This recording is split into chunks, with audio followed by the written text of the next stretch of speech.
लौट करके आए तो रावण कुमारे थे, रावण ब्राह्मण था और राम जी को लग गया ब्रह्म हत्या। तो गुरुदेव वशिष्ठ जी के पास गए और कहने लगे, महाराज ये मेरी ब्रह्म हत्या हटे कैसे?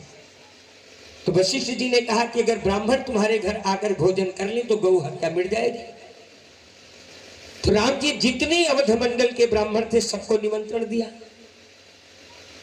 लेकिन सारे के सारे ब्राह्मण ब्रह्म हत्यारा कह करके राम जी के घर भोजन करने नहीं गए। अब राम जी परेशान हो गए कि हे भगवान क्या करूं। तो ये कि सायंकाल का समय था, राम जी चले आ रहे थे तो रास्ते में देखा 100 वर्ष के पंडित जी जिनकी कमर उमर एकदम झुक गई थी, वो लिए डंडा चले आ रहे थे। तो राम जी गए, ब्राह्मण देवता से प्रणाम किया, कहने लगे महाराज एक निवेदन करने आया हूं, हमारी निवेदन स्वीकार करो। तो लोग तो पंडित जी ने कहा बताओ। कहने लगे महाराज क्या आज आप हमारे घर भोजन कर सकते हैं? वो पंडित जी ने कहा ठीक है करूंगा। अब ले आकर के घर गए तो सीता मैया ने सोचा, कहा ये 100 साल के पंडित है, एकदम झुके हैं, दांत पात है ही नहीं है, भगवान जाने 2-4 पूड़ी खाएंगे तो हम ही अपने हाथ से बना के दे दें। अब रसोई सिद्ध कर दिया माता ने, राम जी ले आकर के रसोई में बैठा दिया। राम जी ने सोचा हम ही परस देते हैं। हाय हाय, पहले एक पूरी भाजी, फिर 2 पूरी भाजी, फिर 10 पूरी भाजी, 50, पूरा का पूरा ड्रम, पूरे के पूरे 8 सिद्धियां 9 निधियां लग गई।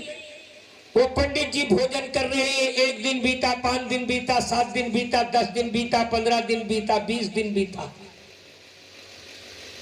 पूरे के पूरे 27 दिन बीत गए। पंडित जी चल रहे हैं, बड़े बड़े कड़ाहे लगे हुए हैं, ये बार में जितना निकल रहा है सब पंडित जी भागा भाग। राम जी थक करके चूर हो गए। 27वें दिन राम जी ने पंडित जी से कहा महाराज बिचवा बिचवा पानियों पी लेवा करा।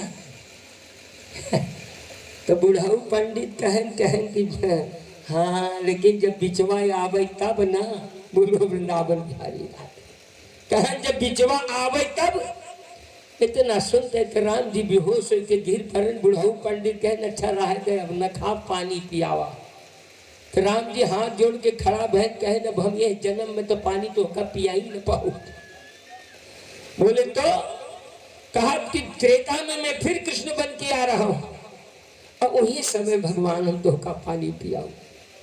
तो आज जब प्रलय के बादल बरसने लगे तो भगवान ने फोन किया वही त्रेता वाले बुढ़ऊ पंडित, फिर महाराज आवा पिया।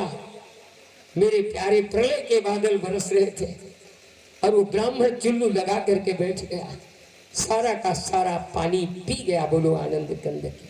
अब आप सोचोगे कि आखिर वो बुढ़ऊ पंडित है कौन?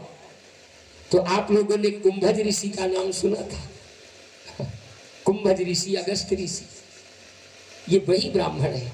बोलो आनंद कंद की।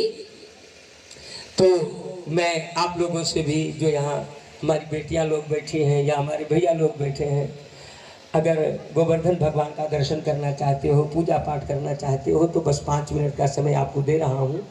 जिनको पूजा वूजा करना है आकर के कम से कम गोवर्धन भगवान को प्रणाम ही कर लीजिए, जो भी आप कर सकते हो।